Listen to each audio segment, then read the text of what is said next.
Gunung Sinai adalah gunung tempat Tuhan menampakkan diri kepada Musa. Peristiwa penting apa saja yang pernah terjadi di Gunung Sinai? Di gunung inilah Tuhan bertemu Musa melalui semak yang menyala ketika Musa tengah menggembalakan kawanan domba Yitro, seorang imam di Midian. Di gunung ini pula Tuhan membuat perjanjian dengan 12 suku bangsa Israel melalui Musa, di mana Tuhan menuliskan 10 perintah Allah dengan jarinya sendiri pada 2 loh batu yang disaksikan oleh Musa. Di gunung ini pula, bangsa Israel membangun berhala berbentuk lembu dari emas dan dihancurkan Musa dengan cara melemparkan kedua loh batu berisi 10 perjanjian Tuhan yang baru ia terima dari Tuhan. Para arkeolog memaparkan dan mengusulkan lokasi yang dianggap sebagai Gunung Sinai, yaitu Jebel Musa atau Gunung Musa, Ras et Safeh atau Rasus Safeh, Jebel Serbal, situs biara Santa Catherine, sebuah gunung dekat Al-Rob. Dari 5 lokasi yang diusulkan, yang kelima-limanya terletak di semenanjung Sinai, Jebel Musa, situs biara Santa Catherine adalah yang paling populer. Namun demikian, banyak konsensus bahwa Gunung Sinai yang sebenarnya terletak di Arab Saudi saat ini. Kandidat utama adalah Gunung Badr dan Jebel Aulaus. Jebel adalah kata Arab untuk gunung. Sutradara pembuat film dokumenter sekaligus seorang arkeolog, James DeLong, yang juga penulis buku Riddle of the Exodus terbitan tahun 2006 yang berisi penelitian tentang perjalanan bangsa Israel keluar dari Mesir, melampirkan bukti catatan panjang pada bagian belakang halaman bukunya, di mana terdapat paralel yang mengejutkan antara sumber-sumber Yahudi kuno dan catatan arkeologi Mesir tentang lokasi-lokasi bersejarah perjalanan Eksodus bangsa Israel di Alkitab. Dia mengatakan bahwa subjek dari Gunung Sinai menghasilkan diskusi terbanyak dalam kuliahnya.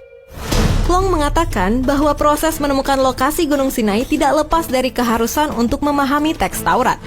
Long mengatakan bahwa tidak sedikit para peneliti melakukan kesalahan serius dengan mengabaikan kekayaan informasi dari sumber-sumber penting Yahudi yang tersedia selama berabad-abad. Penelitian yang ditawarkan untuk banyak lokasi yang memungkinkan menunjukkan ketidaktahuan sepenuhnya atau mengabaikan sumber-sumber dalam Alkitab.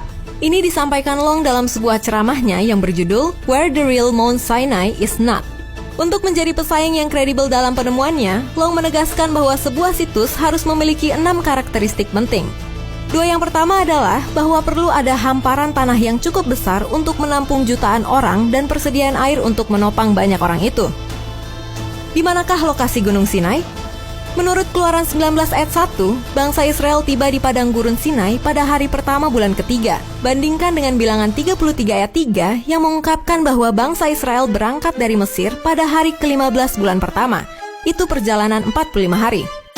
Rabbi Alexander Hull, penulis Searching for Sinai, The Location of Revelation, yang diterbitkan pada akhir 2017, menyetujui apa yang dipaparkan Long dalam bukunya The Riddle of the Exodus, di mana dianalisis lokasi yang dipaparkan Long sesuai dengan narasi Alkitab dan tradisi Rabi Yahudi. Dengan menggunakan citra satelit dan ilustrasi peta, ditambah dengan studi yang saksama terhadap Keluaran 19 ayat 1 dan bilangan 33 ayat 3, dan kebanyakan tradisi Rabi, pengukuran tepat sumber-sumbernya mengarah ke titik yang tepat di padang pasir Arab di Arab Saudi.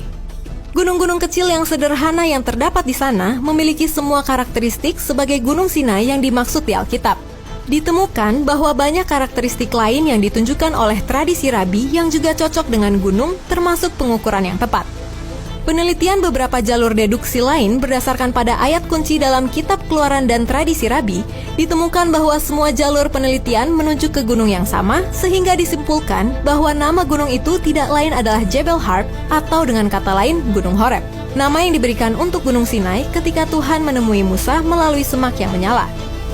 Profesor Louis Harry Feldman dari Universitas Yeshiva melalui Josephus View of the Amalekites, Bulletin for Biblical Research, mengungkapkan sebuah informasi penting tentang keberadaan Gunung Sinai dalam kitab Keluaran 3 ayat 10-12. Allah berjanji kepada Musa bahwa ia akan membawa seluruh kaum Israel ke gunung yang sama untuk menyembahnya. Dan gunung yang dimaksud itu adalah gunung di mana Musa melihat semak yang menyala. Di manakah gunung ini? Jelas, gunung ini ada di Midian. Di manakah Midian? Midian itu berada di sisi timur Teluk Akaba, di tempat yang sekarang menjadi wilayah Hijaz, Arab Saudi. Penelitian dilakukan pada gunung yang berjarak sekitar 5 hari berjalan kaki dari perkemahan Laut Merah, yang berjarak sekitar 30 hingga 60 mil jauhnya.